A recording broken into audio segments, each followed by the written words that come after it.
you find yourself doing the same things over and over that if somebody else was doing them, you'd be making fun of them. You'd be laughing at them. Oh my God, why do they keep going back to that relationship? Why do they keep going back to that same person? Why do they keep listening to that other friend?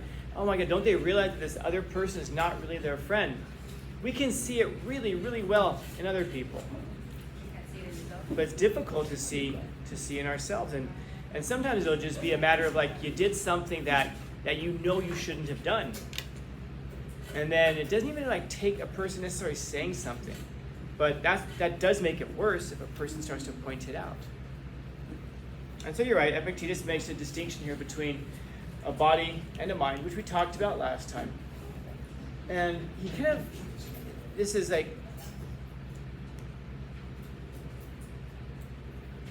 if you're not going to say anything, then don't be a distraction at the very least. He draws this distinction between a body and a mind, and it's understated.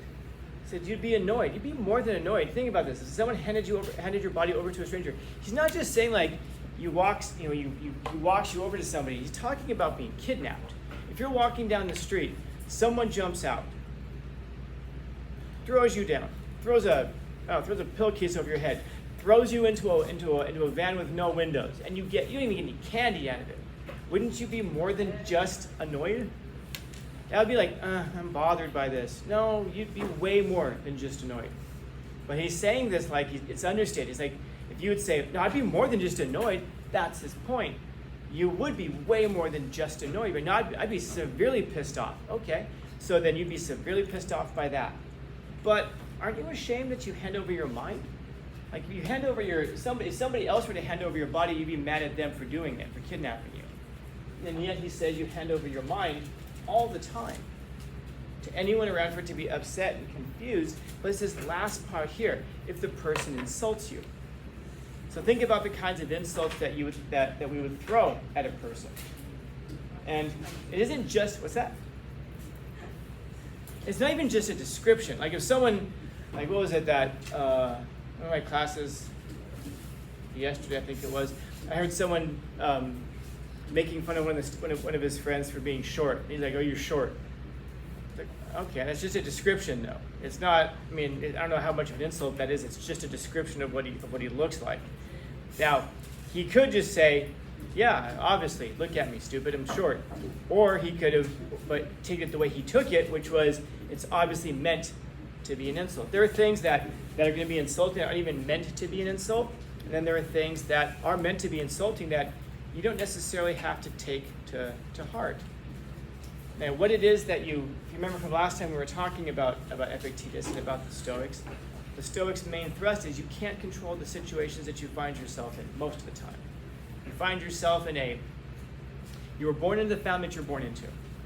And because you're born into the family that you're born into, you have certain values that have been put into you. And because of those values, you will make decisions in life that will propel you in either good or very bad directions. You will have opportunities or not, or you'll have opportunities and not be aware of those opportunities because of the families into which we're born. Some of you, I wonder what you would be if you had very different parents. I wonder if you ever think about that. What if your mom was very different from what she was, what she is? What if my dad wasn't so good at running and hiding? What if I could find him? That'd be interesting.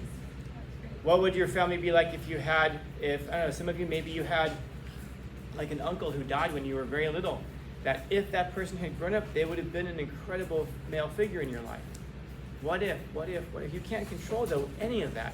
Some of you wish that your uncle had died when you were a little kid, because then they wouldn't have been the influence in your life that they are. It's truth, though. It's true. That all of that is completely out of your control. A lot of that was in the control of our parents, like where it is that I grew up was very much in the control of my parents, not in my control. I mean, when you're a little kid, you're not even in control of the beds. I have a scar over my forehead here because when I was a little kid, we had bunk beds, and for some reason, I think I saw Peter Pan or something like that. I thought I really genuinely believed I could fly. I've said before, I'm the dumbest smart man you'll meet, but I'm also not a role model. Don't do this. And so I climbed the top of my bunk bed and I jumped. And on my surprise, I could not fly. And I went head first into a toy chest and I busted my head open over here. That was my first concussion. I've had many. That was my first one. Drove me to the emergency room, all of that. They brought me home and they put me in my room. And I want to say I was like 4 years old, 5 years old, something like that. Can you tell me? I don't remember it, but I don't remember because I was unconscious, but I also was too young. What do you suppose when they put me in my room and then they came back a little bit later, what do you suppose they found me doing? Yeah, I was climbing the bunk bed to try again from this. Now, maybe it was just a fluke. Yeah, it's just a fluke. I think I can correct my mistakes right now. That's the point. The point is that if that bunk bed hadn't been there, I wouldn't have jumped. Now, I made the decision to jump based off of the bunk bed, but hopefully what you can see is that there's a really deep, intricate web of conditions that contribute to your ability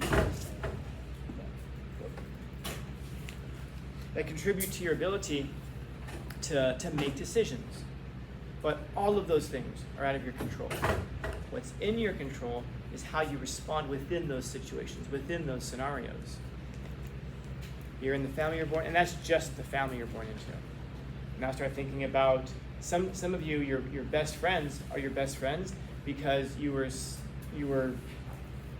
assigned a math class last year. And in that math class, the teacher has a seating chart. Or you got there late, and so you had to grab whichever seat was available to you, and you ended up sitting next to a person who became your friend. You couldn't control the situation that you were into, but you could control how you responded to the people around you, of course. Again, a small thing. But when you start to realize that so much of life is just chance, it's how you respond to it. If someone handed your body over to a stranger, kidnapped you, you'd be really pissed. And this isn't even the important part of you, as Epictetus, if you remember from last time, he believes. He believes that this is the important part of you. It's your mind. It's how you perceive things. It's how you think about things. It's the opinions that you form, the ideas that guide you. And then there's that last part where if a person insults you, well, yeah, you can respond to it by being angry, or you can control the emotion. It's a Stoic thing, control the emotion. What's that? Or you can insult them back and escalate it, and make everything worse, make everything infinitely worse.